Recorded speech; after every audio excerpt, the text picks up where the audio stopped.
So a couple of weeks ago, Blizzard flew a small group of content creators to their headquarters in Irvine to play something they're not allowed to talk about yet.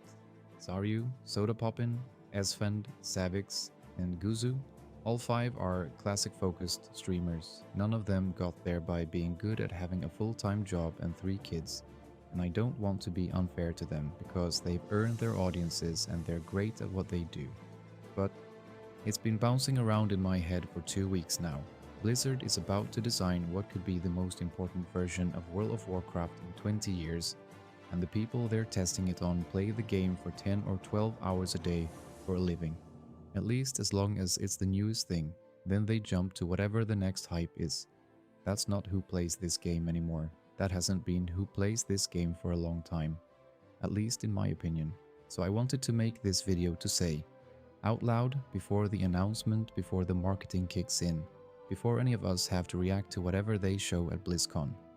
The demographic that should shape Classic Plus is the 35-year-old who logs in for 2 hours after the kids are asleep, the 42-year-old who gets a Saturday morning here and there if they're lucky, the mother who has 3 free hours on a Sunday and wants to spend one of them in Azeroth.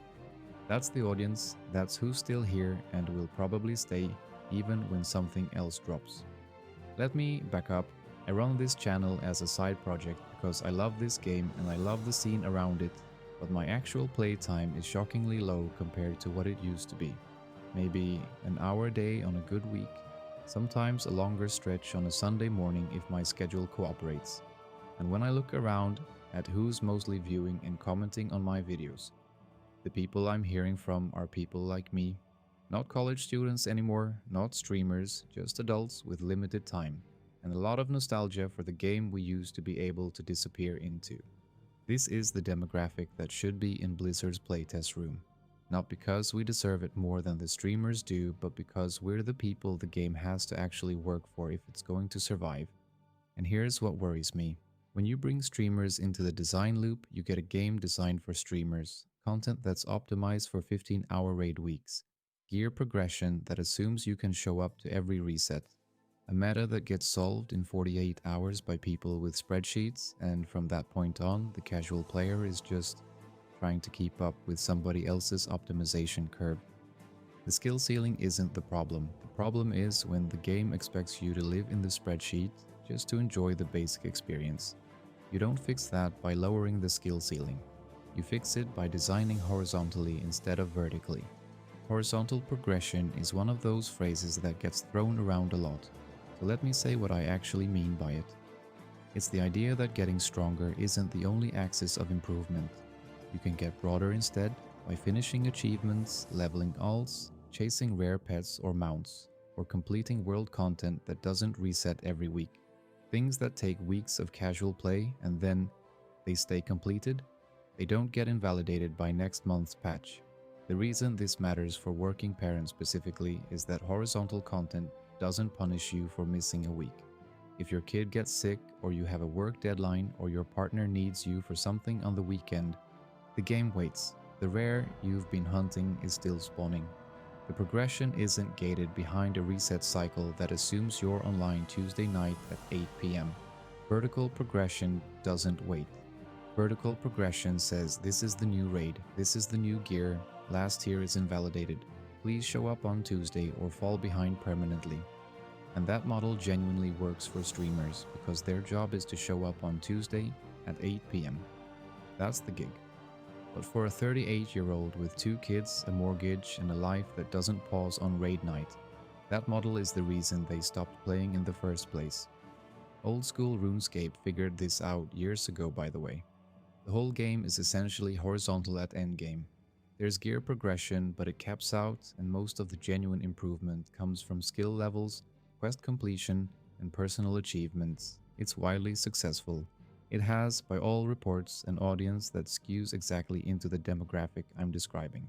And the game design philosophy is so explicitly community-shaped that they vote on every major change.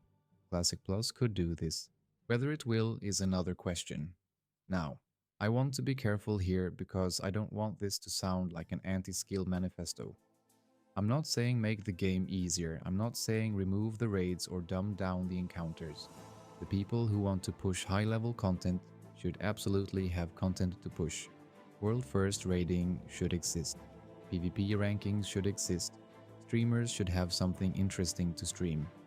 What I'm saying is that the default experience, the experience that the average working adult logs into a couple of times a week, should not be designed around what makes good stream content. It should be designed around what makes a good Tuesday night. A good Tuesday night in World of Warcraft isn't progression. A good Tuesday night is a questline you didn't know existed, in a zone you forgot the layout of, with a group you stumbled into. Or it's spending 40 minutes fishing in Stranglethorn because the music is good and you needed to decompress. It's logging out, feeling like you got to be somewhere else for a while, not feeling like you optimized your raid prep timeline. Streamers don't have Tuesday nights like that. Their Tuesday nights are content, which is fine. But it means their feedback to Blizzard is going to be shaped by what makes their job easier, not what makes a working parent's evening better. So who should Blizzard be flying to Irvine instead? Honestly, I don't know. There's no organized voice for the working parent demographic in this game. There's no representative body for tired adults with limited playtime. We're just out here, individually, logging in when we can. And the cruel irony is that the same lack of time that makes us the silent majority is the reason we'll never have a seat at the table. We can't fly to Irvine. We have kids to drop off at school on Monday. So the best I can do is make a video and ask, if you're at Blizzard and you're watching this, which let's be honest, you're probably not, but on the off chance, survey the people who play 8 to 15 hours a week, not the people who play 8 to 15 hours a day. Find out what would make them log in next Tuesday, what makes them log out feeling good, whether the current reset cycle is something that helps them or something they're just tolerating.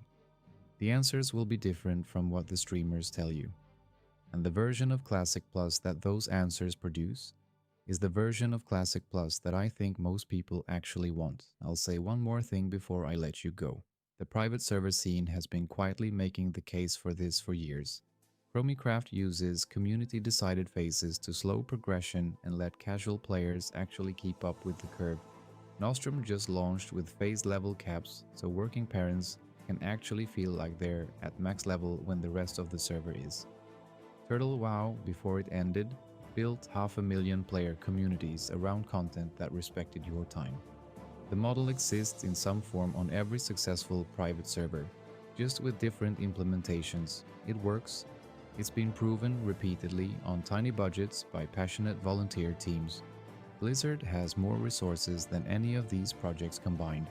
The only question is whether they'll listen to the right people when they design what comes next. If you've got something to add, or you disagree, or you want to tell me about your own Tuesday night, drop it in the comments. I read all of them. And if you think I got something wrong, especially about who actually plays the game in 2026, tell me. Thank you so much for watching. Until the next one, take care.